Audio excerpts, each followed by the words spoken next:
In 1990, a teenage girl from Oregon vanished without a trace, leaving her mom and dad without answers for over 2 decades, but 22 years later, her father flips through an old school yearbook offers, and what he notices in that moment changes everything.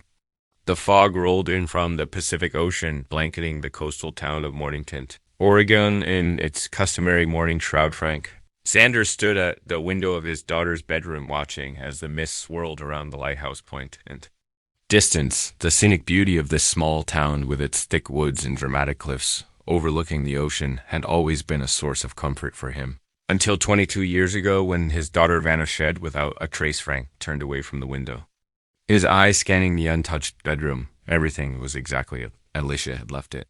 That spring day in 1990, a few weeks after her high school graduation posters still clung to the walls, her desk remained organized with textbooks and notebooks, her closet still full of clothes that hadn't been worn in over 2 decades. It's time, he whispered to himself, recalling the conversation he'd had with his wife Elaine the previous night. They had finally agreed that after 22 years, they needed to accept that Alicia was never coming back today. Which day they would sort through her belongings, donate what could be useful to children in need, and move the rest to that. Frank opened the window to let in fresh air, immediately disturbing years.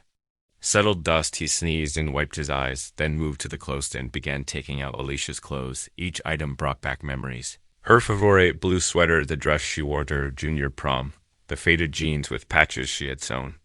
On herself, he worked methodically, placing items in different boxes, one for donation, one for storage, one for keepsakes when he reached his school supplies. He hesitated. These represented his daughter's aspirations. Her future that never came to be. She had been accepted to the University of Oregon, planning to study marine biology. As Frank sorted through textbooks and binders, he came across a book. He didn't recognize Alicia's high school yearbook. Surprisingly, he realized he had never looked through it before. In those painful days after her disappearance, neither he nor Elaine could bear to see Alicia's smiling face captured in those pages. Frozen in time with classmates who had gone on to live their lives, Frank sat on the edge of the bed and opened the yearbook. The weight of it in his hands felt significant, like he was holding a piece of his daughter's life that had remained unexplored. He flipped through the glossy pages until he found Alicia's senior portrait, her smile so bright and hopeful sent a familiar jab of pain through his heart. 22 years. He whispered, running his finger over her face, "I need to learn to keep you in my heart without this pain, sweetheart." His eyes drifted to the photo beside Alicia's, her best friend, Amy Davidson. Amy's face brought back memories of sleepovers, dinner at their table, the girls laughing and whispering secrets. Frank realized he hadn't heard anything about Amy in years. After Alicia disappeared, Amy had visited regularly for a few months, but eventually those visits stopped. Curious, Frank flipped to the section with individual student profiles. Each senior had a page with a short biography and personal quotes he found. Alicia's pageant read her words written when she had her whole life ahead of her. "Thanks to mom and dad for always believing in me, my teachers who pushed me to do better, and to my best friend Amy, don't forget to return my book, The Secret Garden Illustrated Classic Edition. You'll, Grandma. Love you forever." Frank chuckled, the sound caught between sweetness and bitterness. The light-hearted jab at Amy was so typical of their friendship. He turned the page to find Amy's profile, reading about her dreams and aspirations. Her biography spoke about drive, following dreams, and standing up for yourself. Frank's mind returned to the book. Alicia had mentioned The Secret Garden had been her favorite since childhood. She had collected different editions of it. Had Amy ever returned? I couldn't recall seeing it among Alicia's things. Driven by curiosity, Frank began searching through the box he saw for Alicia's books. The dust in the room made his eyes water and his nose run, so decided to take the boxes to the living room where he could breathe more easily.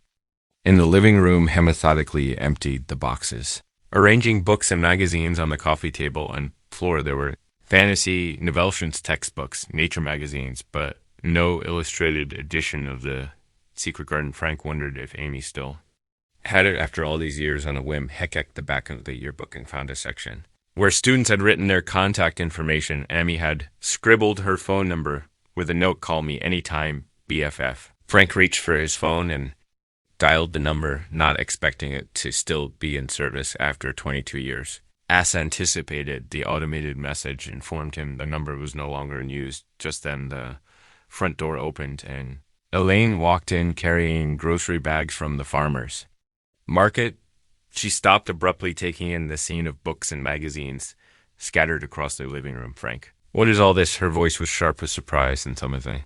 Deeper pain. I was just going through Alicia's things like we planned, Frank. Explained, standing up. Elaine's face hardened. We agreed to sort and store her things, not spread them all over the house. I thought we were finally moving forward, not dwelling into past again. I'm not dwelling. Elaine, I found her yearbook and was looking for something. What could possibly be so important? Elaine set her grocery bags on the kitchen counter, her movements stiff with anger. Frank showed her the yearbook pointing to Alicia's note about the book. She mentioned a book that Amy borrowed. I was curious if it was among her things. Elaine sighed heavily. A book, Frank. It doesn't matter anymore. Alicia's books are just gathering dust. We shouldn't bother Amy with this. She's probably forgotten all about it too. Do you know where Amy is now? Frank asked, changing the subject slightly. Yes, I see her sometimes when I'm in town. She lives in a camper these days, Elaine replied, beginning to unpack her groceries. I thought maybe I'd visit her, Frank said tentatively, not just for that book. Of course, it's been so long since we've seen her, and she was like family once. Elaine stopped what she was doing and turned to face him directly. Frank, I can't do that today. I didn't have anything against Amy, but I'm not prepared to see her right now. Last night we agreed to clean up, and like goof hope going to see Amy today feels like the opposite of that. She gestured to the mess in the living room. I'll stay here and clean this up, get things ready for the attic like we planned if you want to go. That's your choice. Frank nodded, understanding her reluctance. It was a spontaneous idea. I'll go alone, Elaine gave him directions to where. And usually parked her camper, but warned, don't push her too hard, Frank.